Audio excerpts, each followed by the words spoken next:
Of all the unusual animal species that inhabit the Galapagos Islands, the one I most looked forward to documenting was the marine iguana.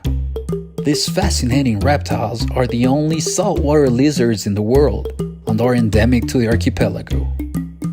Witnessing their behavior firsthand in Gardner Bay was a real privilege. It's a simple life here on the rocks. Warming in the morning sun, they barely open an eye to acknowledge my presence. As the sun's midday heat warms their cold-blooded bodies, they slowly peel off the dry rocks and wander towards the shoreline to graze.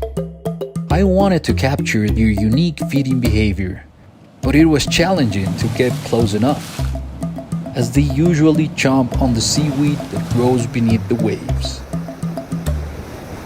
Unlike the iguanas, I don't have claws to help me grip. Barefoot, wading through the rock pools with my camera almost submerged, I risked it all.